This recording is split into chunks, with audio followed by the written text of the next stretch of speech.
Hello बच्चों। आज हम दूसरा लेक्चर एक्सक्रीटरी सिस्टम का शुरू कर रहे हैं।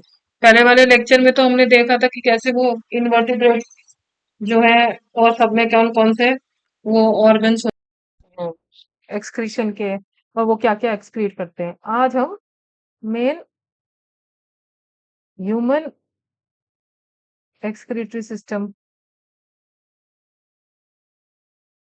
की बात करते हैं। थोड़ा शायद ये इंटरेस्टिंग होना चाहिए। तो इसमें क्या क्या होता है, एक तो किडनी होती है जो कि दो होती है, तो एक पैर। फिर यूरेटर होते हैं, वो भी दो होते हैं, सो पेयर ऑफ यूरेटर। फिर एक होता है यूरिनरी ब्लैडर, वो एक होता है। और यूरेथ्रा, वो भी एक होता है। ऐसे मानो बीन शेप की किडनी होती है, इनमें से ये यूरेथ्रा निकलता है।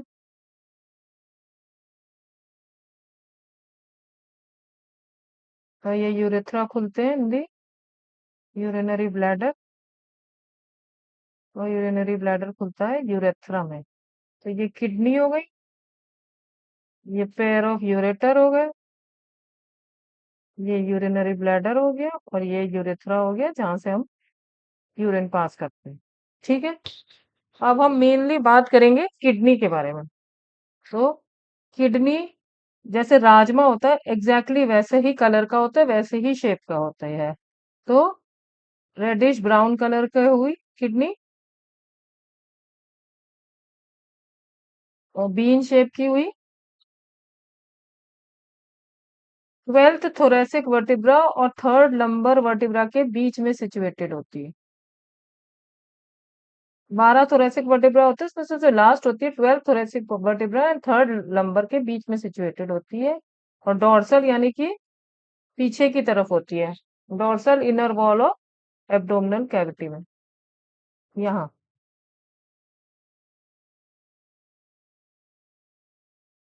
ठीक है। थोड़ी सी इसकी मेजरमेंट के बारे में बात कर लेते हैं। तो ये 10 से 12 सेंटीमीटर इसकी लेंथ होती है, 5 to 7 सेंटीमीटर इसकी विड्थ होती है, 2 to 3 सेंटीमीटर इसकी थिकनेस होती है, और 120 से लेके 170 ग्राम इसका वेट होता है। तो ये बात हो गई इसके थोड़े मेजरमेंट्स के बारे में। अब अगर हम देखें डिटेल में,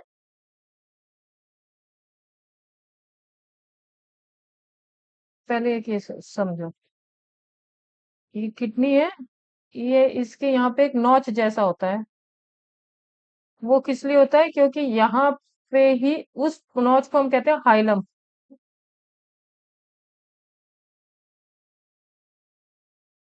और इस हाइलम में ही यूरेटर खुलता है। और जो भी ब्लड वेसल हो, जैसे कि रीनल आर्टरी है,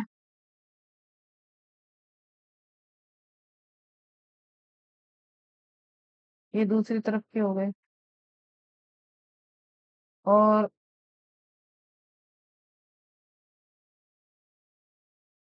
रीनल वेन है,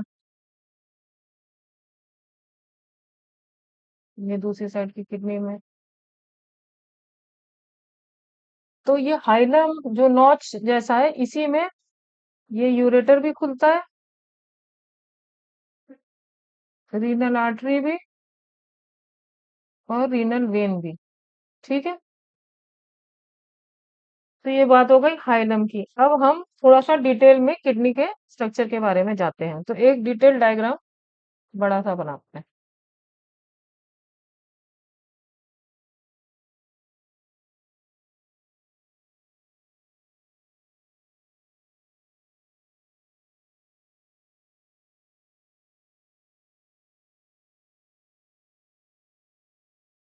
ये है किडनी। सबसे पहले इसके ऊपर एक थिन सी कैप्सूल होती है,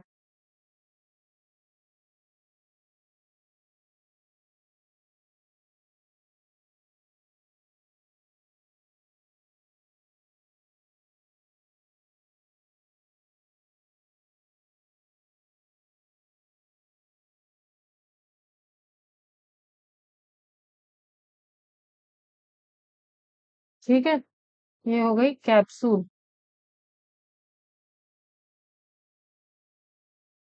और हम ब्रॉडली इसको डिवाइड करें अगर, तो आउटर पार्ट को कहते हैं कॉर्टेक्स,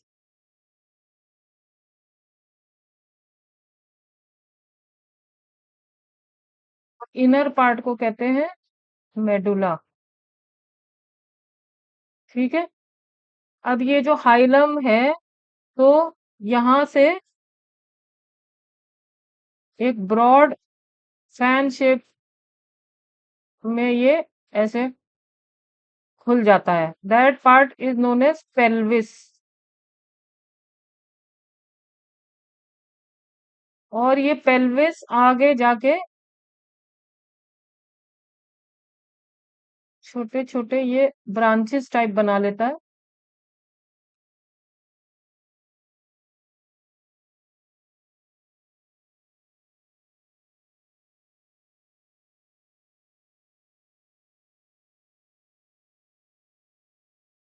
और ये इनको हम कहते हैं calyx for singular and calyces for plural. और ये जो कैलिक्स है, इनमें एक पिरामिड टाइप का स्ट्रक्चर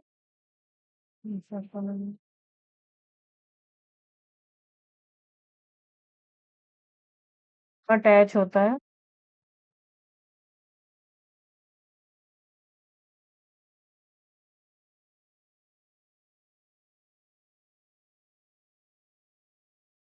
पिरामिड के जैसे।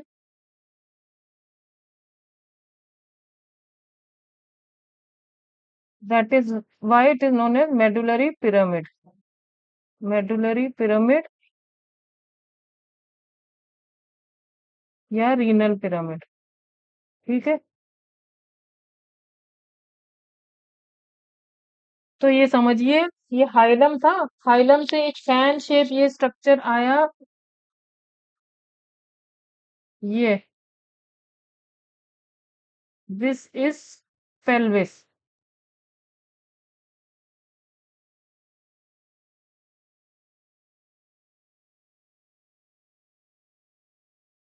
अब ये जो है ब्रांचेस में डिवाइड हो जाता है।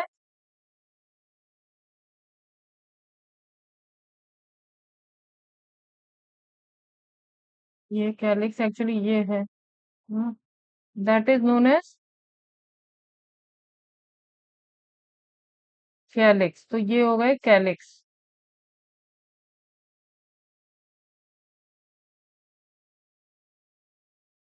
समझ में आ रहा है? फिर इनके ऊपर एक एक पिरामिड बैठ जाते हैं जाके। They are known as medullary pyramids.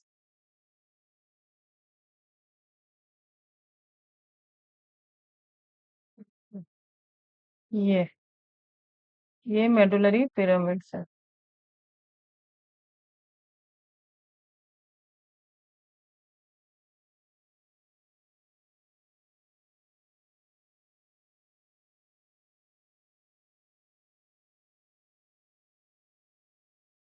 और ये इतना सब पार्ट जो है ये मेडुला हो गया ना, ये सारा मेडुला है।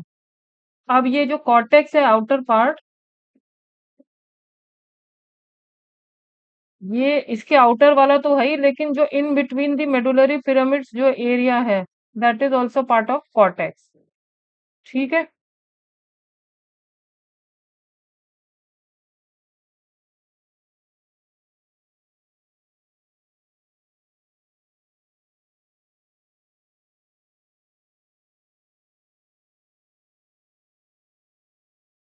तो जितना भी ये येलो कलर का पार्ट है, this is all cortex.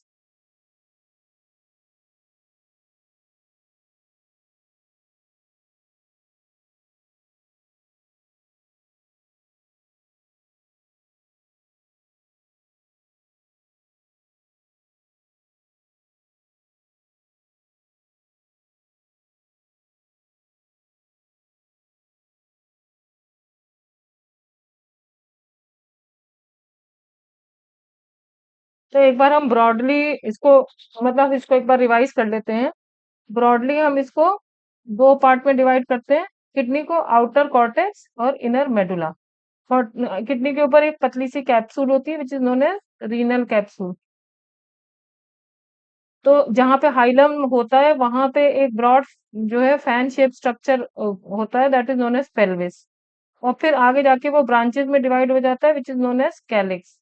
Calyx के ऊपर बैठते हैं pyramids which are known as medullary pyramid या रीनल पिरामिड।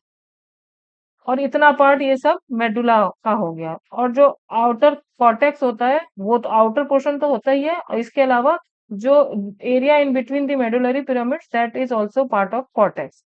तो इतना तो ये हो गया बेसिक स्ट्रक्चर किडनी का। अब हम पढ़ेंगे नेफ्रॉन के बारे में। Nephron is the basic unit of kidney. उसके दो पार्ट्स होते हैं, एक तो होता है ग्लोमेरुलस और एक होता है रीनल ट्यूब्यूल्स। तो मैं वैसे तो दोनों जुड़े हुए होते हैं, मैं आपको अलग अलग समझाने के पॉइंट ऑफ व्यू से पहले यहाँ ग्लोमेरुलस समझा रही हूँ, फिर रीनल ट्यूब्यूल समझाऊंगी, फिर दोनों को मिला देंगे। ठीक है। तो glomerulus is nothing but it is blood vessels. तो एक ब्लड वेसल आर ये which is known as afferent arteriole. आर ये तो इसलिए afferent arteriole, and this is a branch of renal artery. और फिर ये आके यहाँ पे टफ्ट जैसा गुच्छे जैसा बना लेती है। ठीक है। और फिर यहाँ से निकलती है, देन इट बिकम्स इफरेंट। निकली है तो इफरेंट आर्टीरियोल।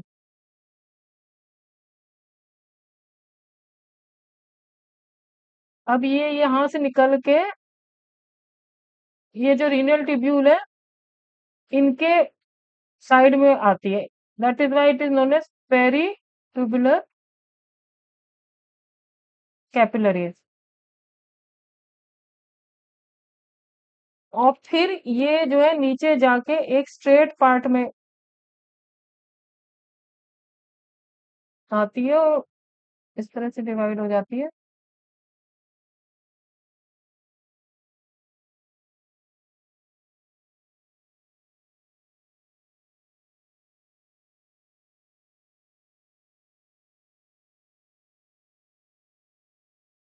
ये लूप ऑफ अभी बता रहे रीनल ट्यूब्यूल के चारों तरफ ये होती है, and this is known as vasa recta. तो ग्लोमेरुलस के क्या क्या पार्ट हो गए?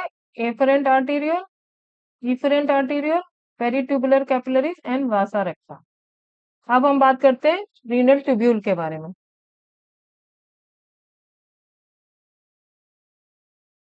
रीनल ट्यूब्यूल किससे शुरू होता है? एक कैप्सूल से which is known as Bowman's capsule. Bowman's capsule. फिर ये जाके एक थोड़ा सा कॉन्वोल्यूटेड, कॉन्वोल्यूटेड का मतलब होता है टेढ़ा मेढ़ा, वो पार्ट बनाता है। और कॉन्वोल्यूटेड और पहले आता है, that is why it is known as proximal convoluted tubule. ठीक है। पीसीटी भी कहते हैं इसको। और फिर आगे जाके ये जो है एक हेयर पिन टाइप का स्ट्रेट पार्ट बनाता है।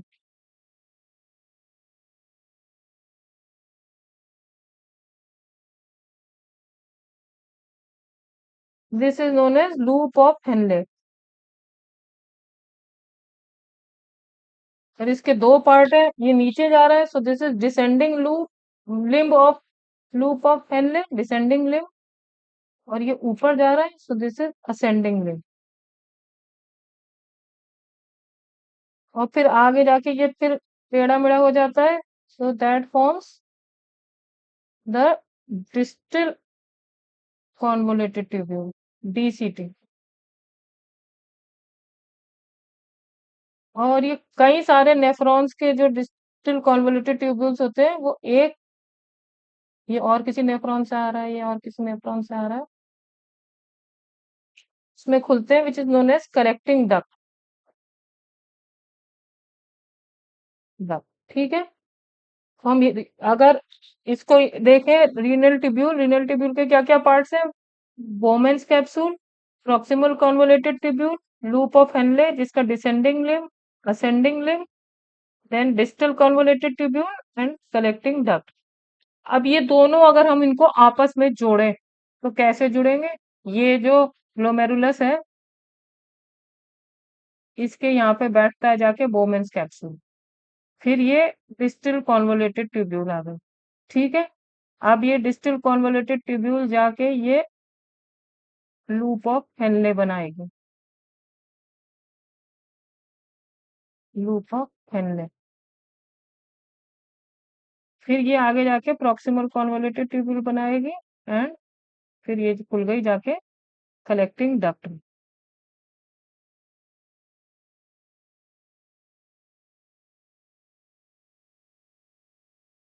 तो अगर हम एक्चुअल डायग्राम देखें तो ये इसमें भी देखो समझा सकती हूँ मैं। ये तो ट्यूब्यूल है, इसमें ये एफरेंट आर्टेरियोल आई और इसमें ये कैपिलरी का गुच्छा बनाया और फिर ये इफरेंट आर्टेरियोल आ गई और फिर ये क्योंकि ट्यूब्यूल के साइड में है तो ये पेरिट्यूबुलर कैपिलरी हो गई और फिर ये नीचे जाके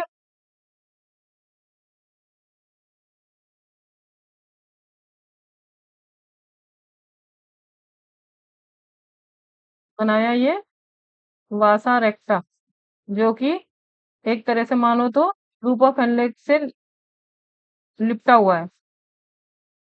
ठीक है,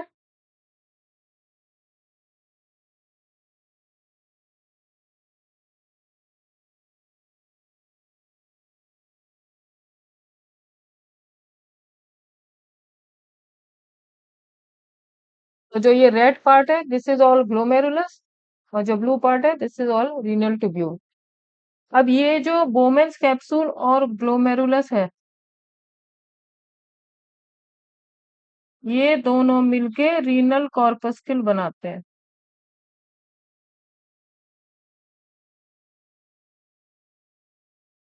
ठीक है, रीनल कॉर्पस्कल जिसको कि हम मैल्फिजियन बॉडी भी कहते हैं, मैल्फिजियन बॉडी। ठीक है,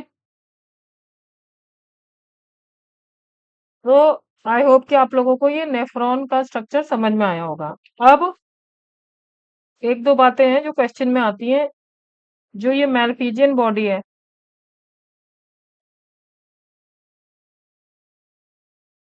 और ये जो कॉन्वोलेटेड ट्यूब्यूल है, ये प्रॉक्सिमल वाली और ये डिस्टल वाली, ये तीनों जो होते हैं ये कॉर्टेक्स में होते हैं किडनी के। और ये जो लूप ऑफ हेनले है ये किसी में तो नेफ्रॉन में तो छोटा होगा, किसी में लंबा होगा। तो अगर ये छोटा होगा तो ये जो किडनी है उसके कॉर्टेक्स में ही रुक जाएगा। तो जिसमें loop of Henle is short that is known as cortical nephron. और ऐसे जिनमें कि loop of Henle is short तो उसमें वासा रेक्टा भी शॉर्ट होगा या एब्सेंट होगा। और majority of the nephrons are cortical nephrons. जिनमें लंबा होगा वो मेडुला तक जाएगा, that is those type of nephrons are known as juxtamedullary nephrons.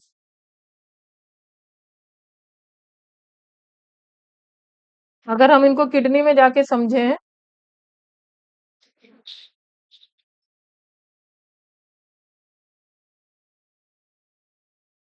Suppose करो ये वोमेन्स कैप्सूल है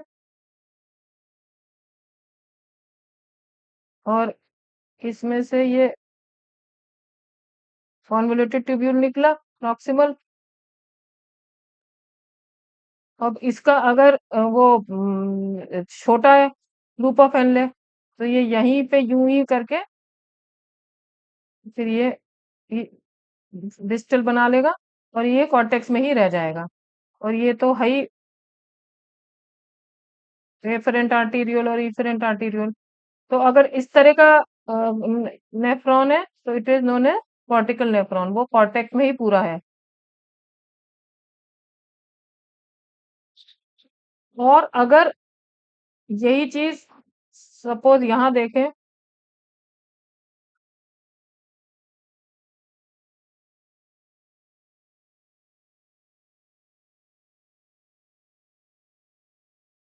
इसका लूप ऑफ हेनले लंबा है तो वो फिर मेडुलरी पिरामिड में चला गया।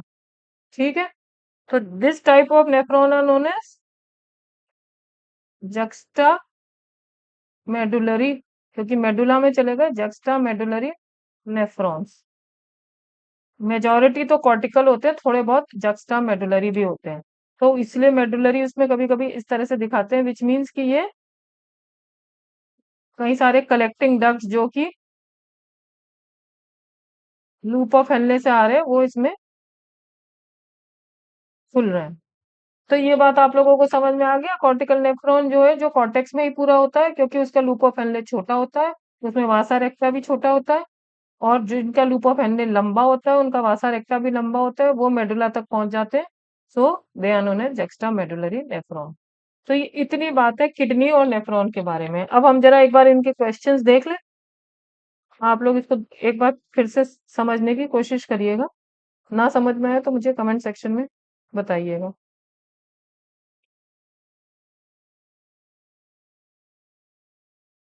देखो पहला क्वेश्चन है, given below are statement, one is labelled as assertion A, other is labelled as reason R. Assertion क्या, nephrons are of two type, cortical and extramedullary. अभी हमने पढ़ा, based on the relative position in cortex and medulla. सही है ये तो। Juxtamedullary nephron है short loop of Henle, ये क्या सही है, जो मेडुला तक पहुंच गया उसमें तो लूप ऑफ हेनले लंबा होगा ना, जो कॉर्टिकल होगा उसमें छोटा होगा। तो फिर इसका मतलब A is true but R is false, तो इसका आंसर हो गया ए। अब ये दूसरा question, figure shows human urinary system with structures labelled A to D, select option which correctly identifies them and give their characteristic and और function. C medulla, सही है, ये मेडुला है। इनर जोन ठीक है, and contains complete nephron. Complete nephron तो इसमें होता नहीं, इसमें तो कभी कभी जो कोई लूप ऑफ हेनले आ गया तो आ गया, वरना बाकी सब तो कॉर्टेक्स में ही होता है। तो ये गलत।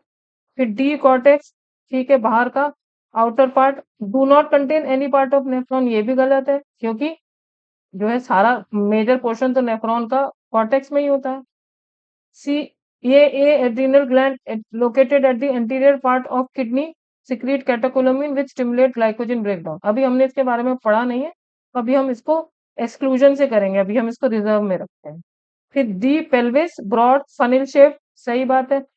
Space inner to hilum, directly connected to loop of Henle, ये बात गलत है। लूप ऑफ हेनले तो बहुत से बहुत मेडुला के मेडुलरी पिरामिड तक जाता है, पेल्विस तक तो जाता ही नहीं है।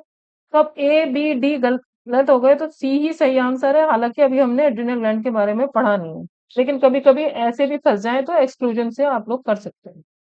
आगे देखते हैं, which one of the following is not a part of renal pyramid. Peritubular capillary, ये तो होती है। कॉन्वोल्यूटेड ट्यूब्यूल, ये भी होती है। लूप ऑफ हेनले भी होती है। मैंने क्या बताया था, जो मेलपिजियन कॉर्पस्कल होते हैं, रीनल कॉर्पस्कल या मेलपिजियन ट्यूब्स, और प्रॉक्सिमल और डिस्टल कन्वोल्यूटेड ट्यूब्यूल, ये कॉर्टेक्स में होते हैं। तो इसका सही आंसर क्या हुआ, कलेक्टिंग डक्ट। वो कलेक्टिंग डक्ट नहीं, कॉन्वोल्यूटेड ट्यूब्यूल्स, क्योंकि प्रॉक्सिमल और रीनल और distal convoluted tubules they are part of cortex, not of medulla, जबकि renal pyramid is part of medulla. Renal pyramid को मेडुलरी पिरामिड भी कहते हैं ना। तो इसका आंसर हो गया B. Basic functional unit of human kidney क्या है, nephron. Which one of the four parts mention below does not constitute a part of single urinary, समझिएगा, सिंगल यूरिनरी ट्यूब्यूल का मतलब हुआ सिंगल ट्यूब्यूल नेफ्रॉन। तो distal convoluted tubule तो हर nephron में होता है, वोमेन्स कैप्सूल भी हर नेफ्रॉन में होता है, लूप ऑफ हेनले भी हर नेफ्रॉन में होता है। और कलेक्टिंग डक्ट में क्या होता है, बहुत सारे नेफ्रॉन्स के डिस्टल कॉन्वोल्यूटेड ट्यूब्यूल खुलते हैं। तो इसका सही आंसर क्या हुआ, कलेक्टिंग डक्ट।